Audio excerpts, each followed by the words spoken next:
I'm so hungry.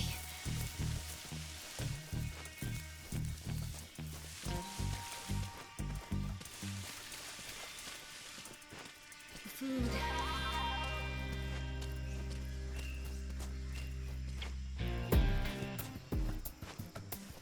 Nobody here.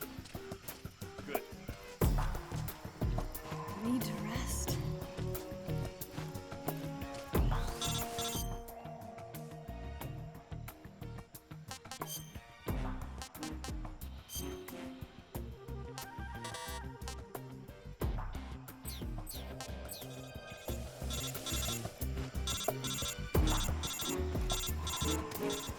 Instant noodles.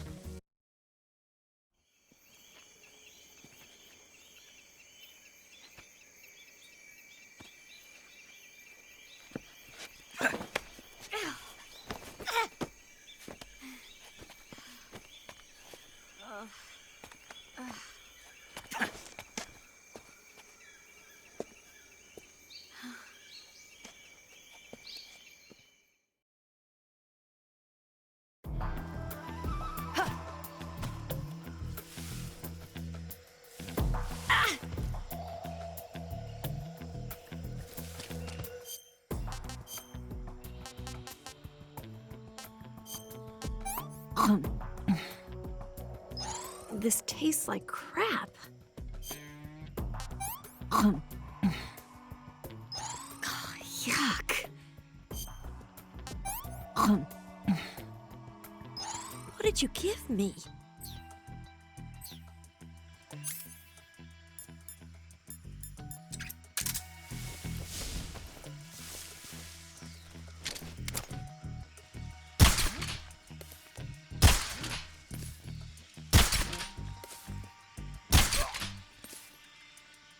What's wrong?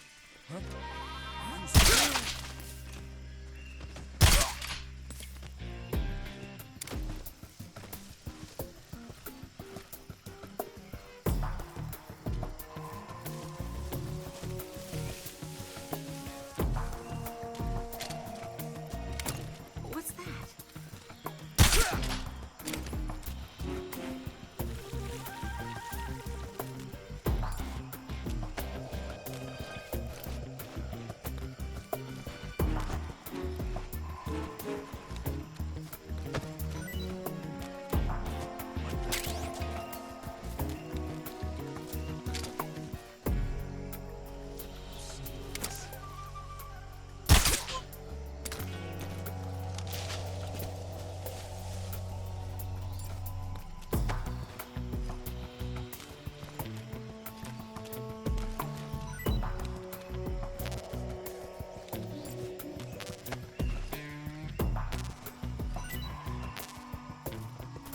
Where'd you go? Where'd you go?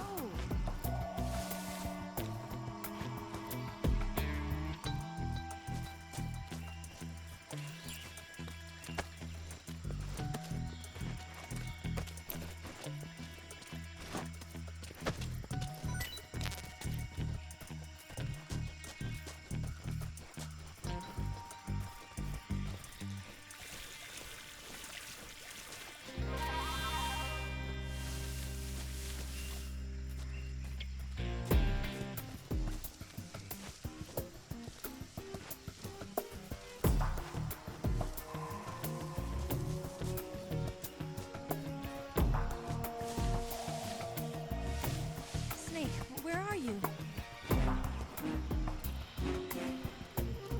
Snake.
Can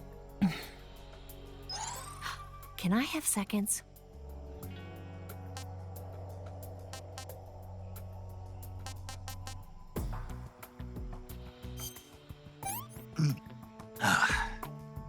Tasty.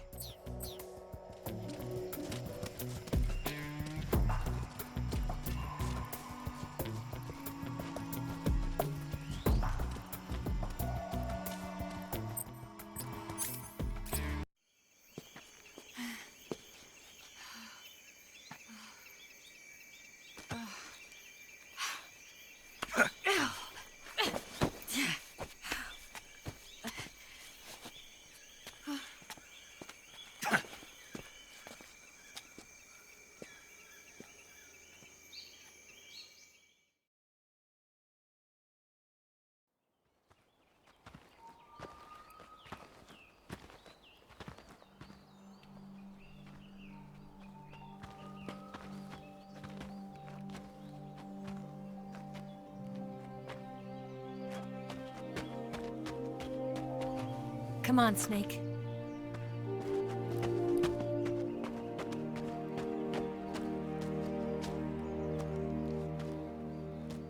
We made it. We made it. Over there.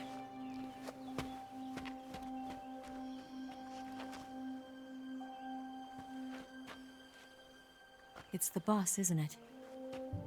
I'll go get the wig ready to take off. Right. I'll leave you two alone. But come back in one piece, okay?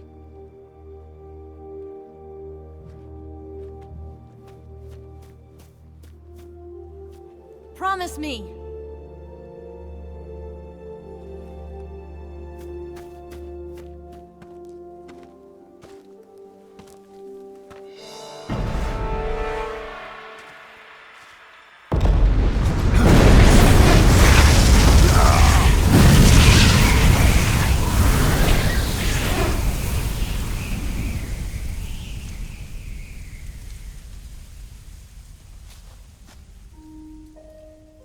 Life's end.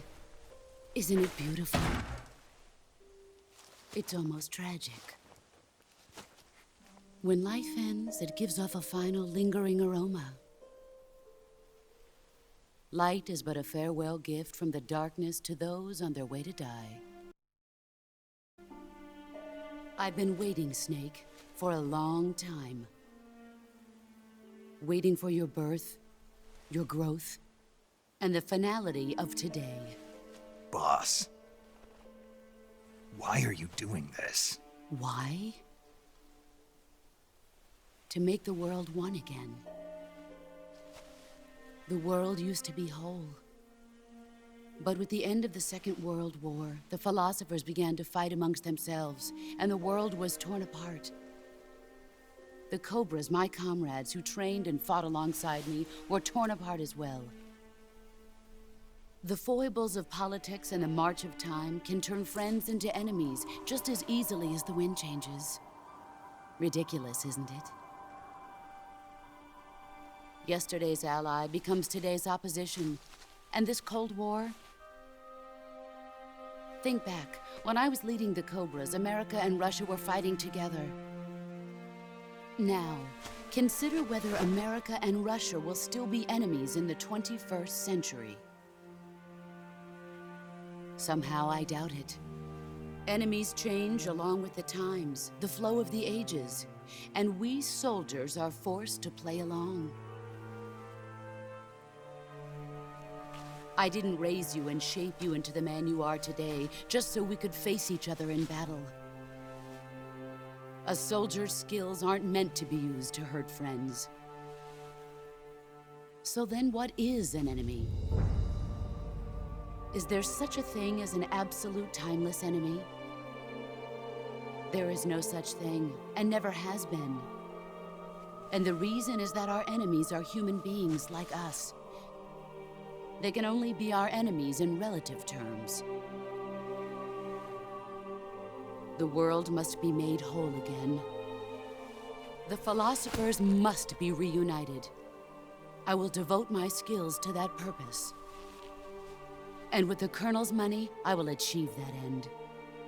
Just as I once created the Cobras. They are my family. I may no longer be able to bear children, but I still have a family. It was November 1st, 1951. I was in the Nevada desert participating in atomic testing. The name Nevada is derived from Spanish, covered in snow, white as snow. And snow is exactly what I saw in that Nevada desert. It froze my blood white. Snake, you were an atomic test subject, weren't you? On Bikini Atoll. That's part of the reason I was drawn to you. You and I are alike. We're both slowly being eaten away by the karma of others. We'll never have the chance to die peacefully of old age. We have no tomorrow. But we can still have hope for the future. In 1960, I saw a vision of the ideal future from space. 3 years earlier, the Soviet Union had succeeded in launching Sputnik, the first man-made satellite in history, into orbit. This came as a huge shock to the United States. In response, America threw everything it had into its own manned spaceflight project, the Mercury program.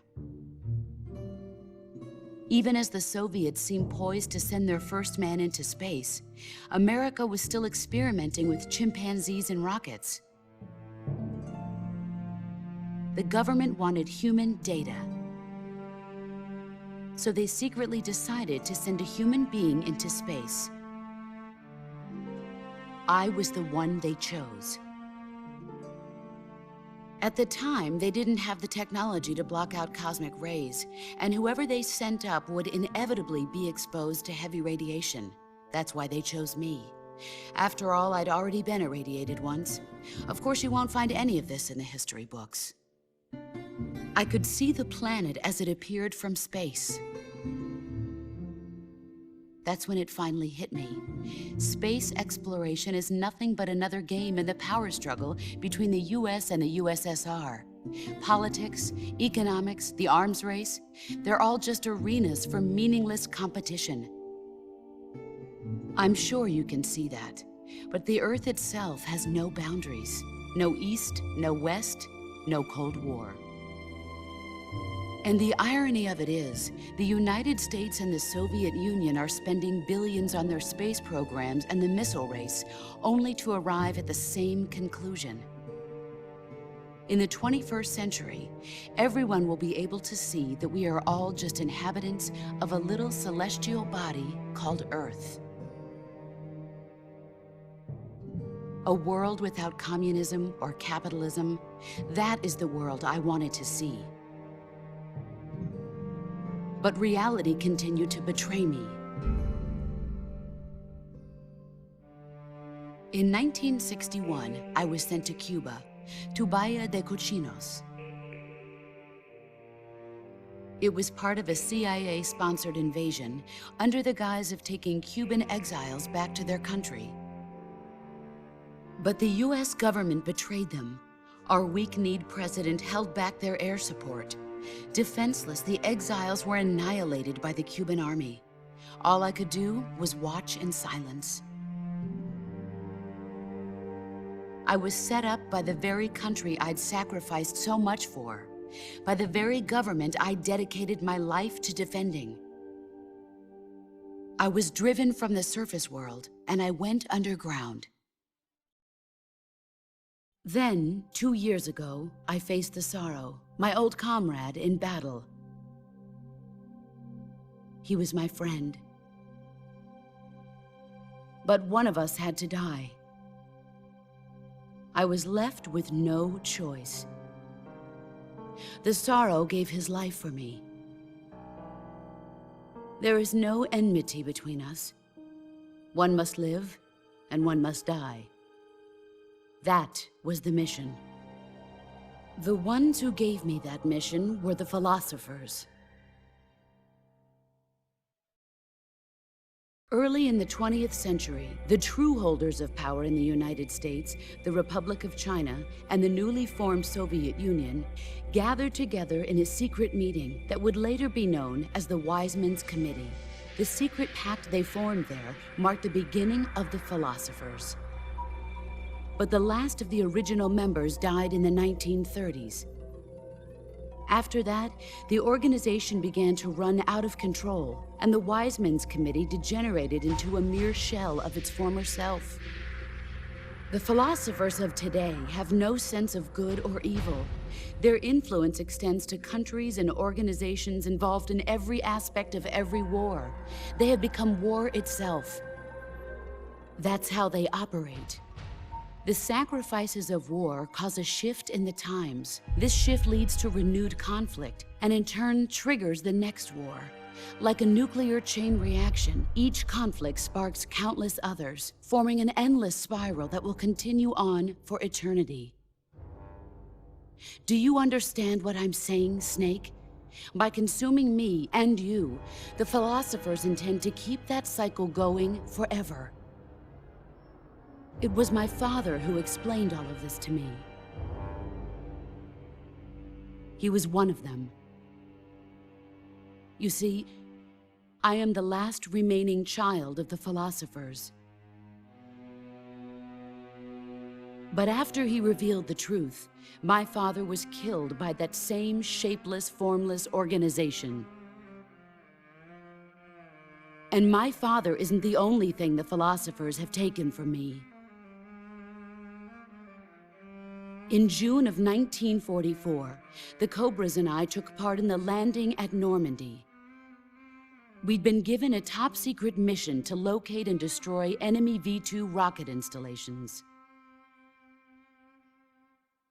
I was pregnant at the time. The sorrow was the father. I gave birth on the field of battle. A beautiful baby boy.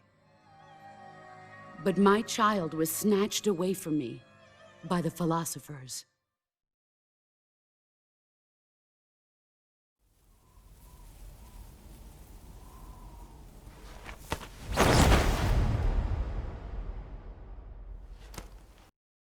This scar. This is proof that I was once a mother. I gave up my body and my child for my country. There is nothing left inside me now. Nothing at all. No hatred, not even regret. And yet sometimes at night, I can still feel the pain creeping up inside me, slithering through my body like a snake.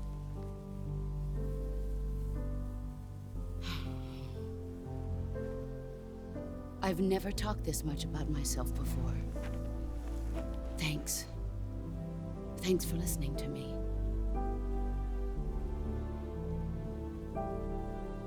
I feel content. Snake,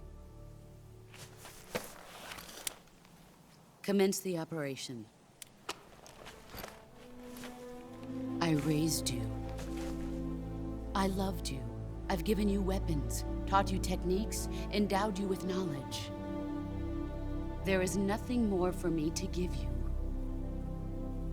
All that's left for you to take is my life, by your own hand. One must die, and one must live. No victory, no defeat. The survivor will carry on the fight. It is our destiny. The one who survives will inherit the title of boss. And the one who inherits the title of boss will face an existence of endless battle.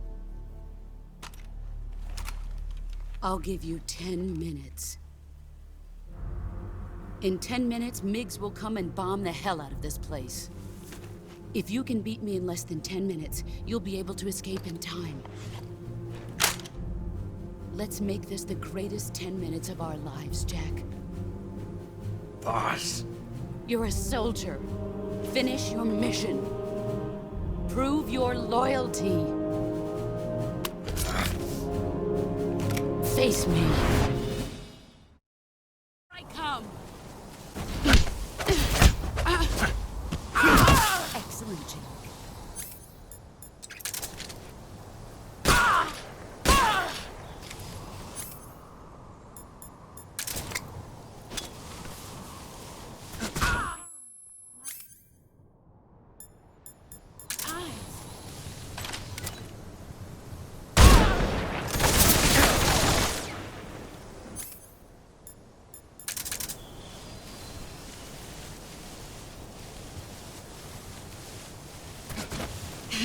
I found you.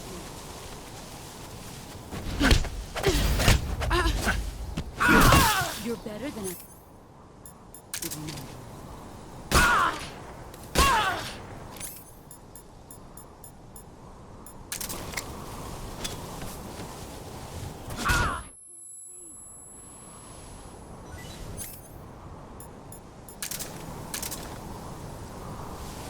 Here I come.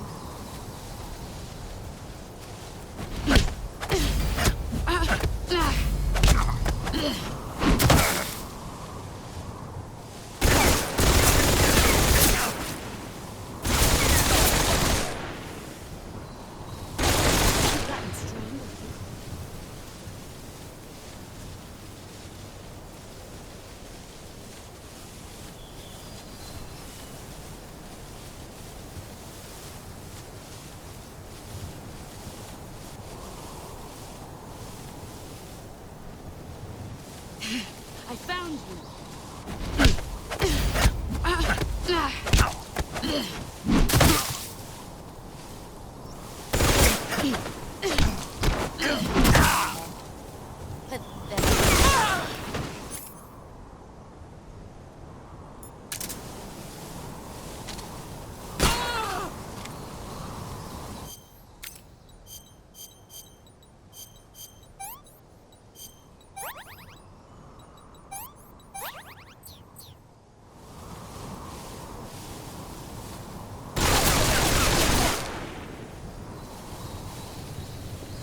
Let's see what you're made of.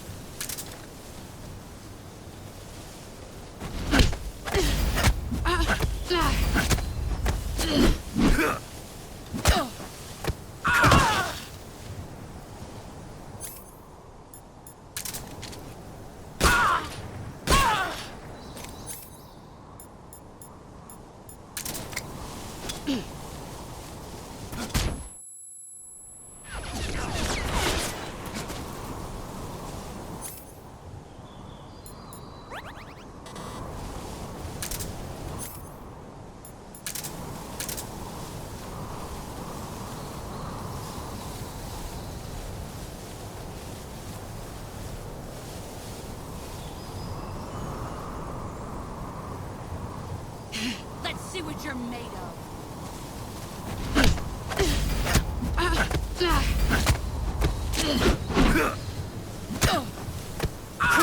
Your skills have improved.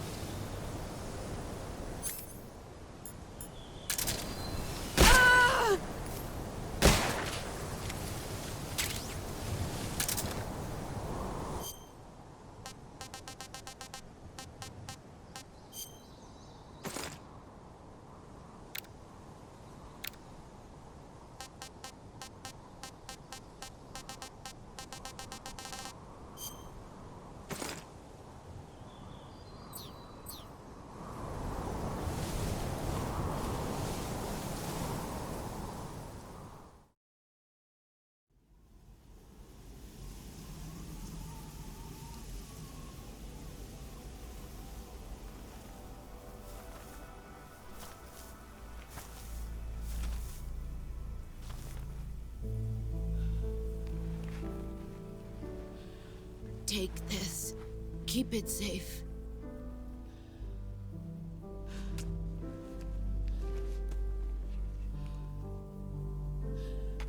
It's our only hope.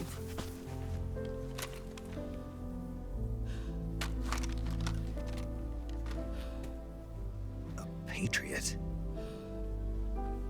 Why are you giving me this? Jack.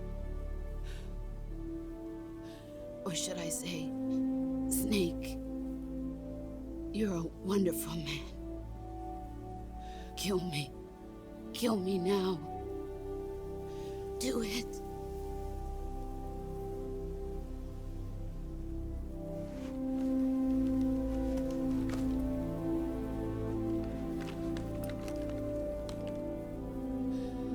There's only room for one boss and one Snake.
Ready to go, Snake?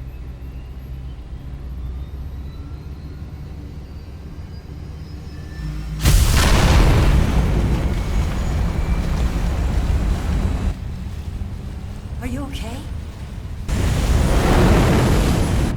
Snake? Yeah.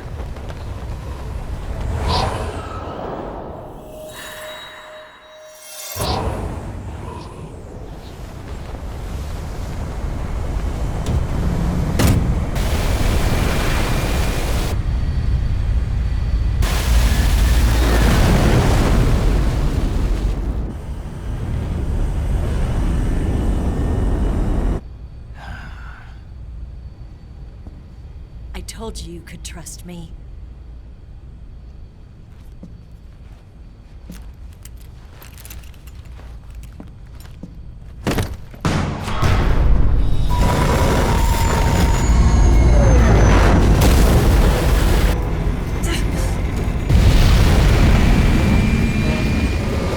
Snake! Ocelot! We're not done yet!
Snake, try to remember some of the basics of CQC.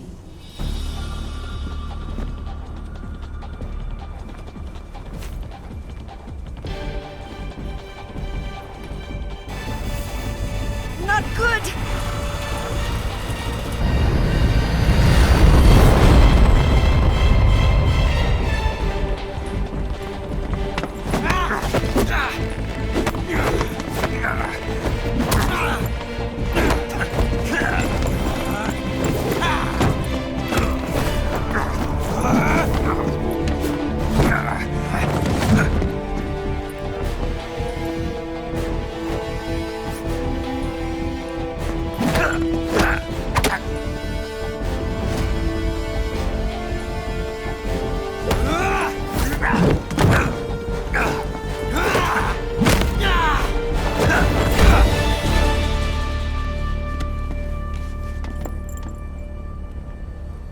I picked up a few new moves.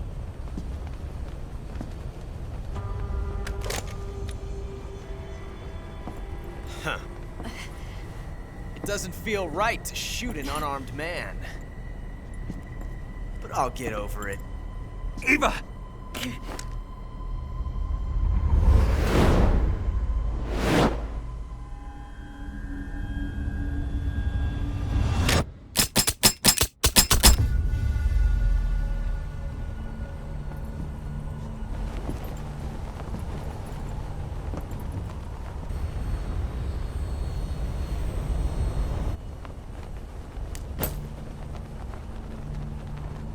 What do you say to one last showdown? Yeah, all right.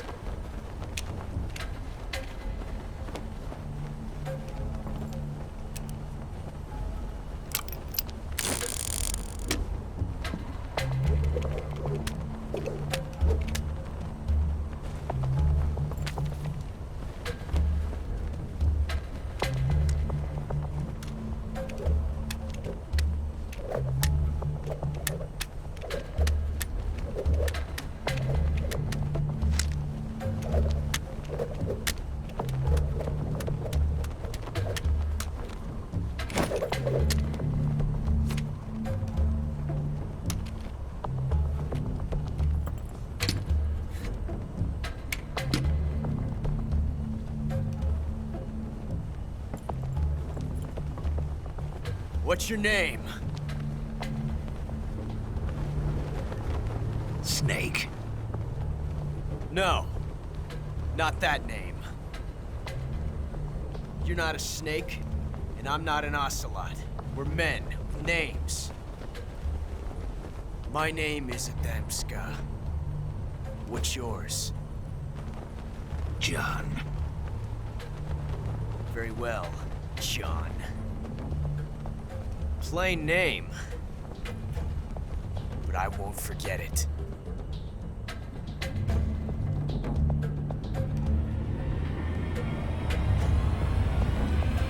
Come on!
It's a blank.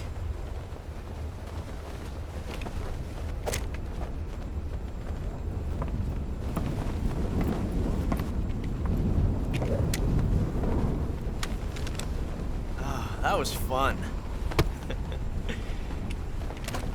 Until we meet again, John.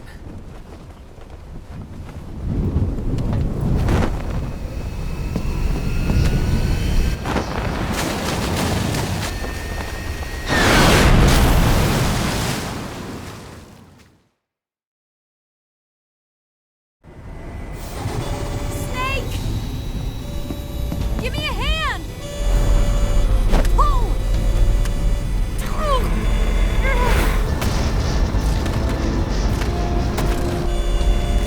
Come on, pull up!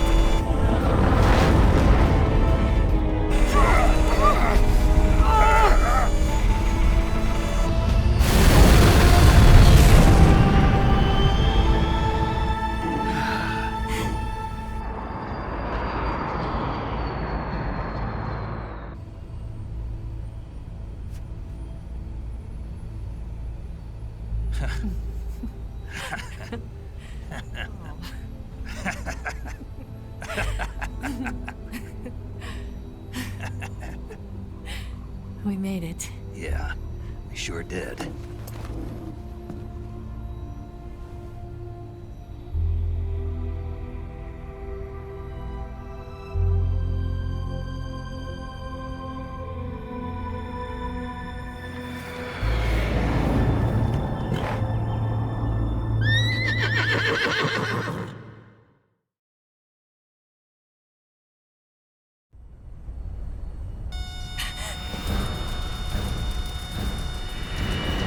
Oh no, Miggs!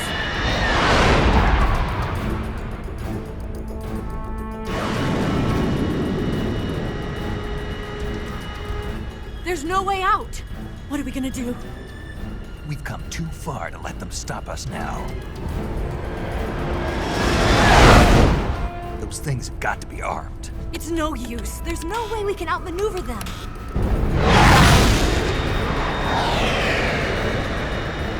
They're gonna shoot us down. We were so close. Weapon systems on. Locked on target. I got tone. You were great, Eva. Huh? Thanks.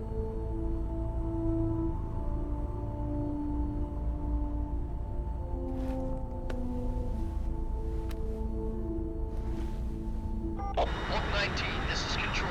Stand by for a direct order from the chairman. Oak 19, return to base immediately. Do you read me? This is a direct order from Comrade Khrushchev. Return to base immediately. Oak 19, do you copy? Understood. Aborting mission. RTB. Look! The MiGs are turning back! Woo!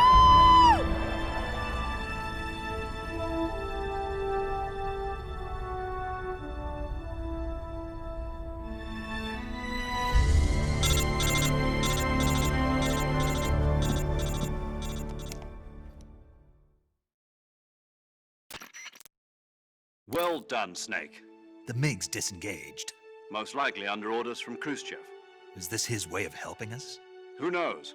Maybe he didn't want things to get messier than they already are. Or maybe he just wanted us to owe him one. The important thing is, you made it out alive. As long as Khrushchev is with us, I don't think they'll be coming after you. It should be smooth sailing all the way to Alaska. I'm sending someone out to Galena Base to meet you. To meet me? The DCI and the President himself are waiting at Langley. Don't keep them waiting.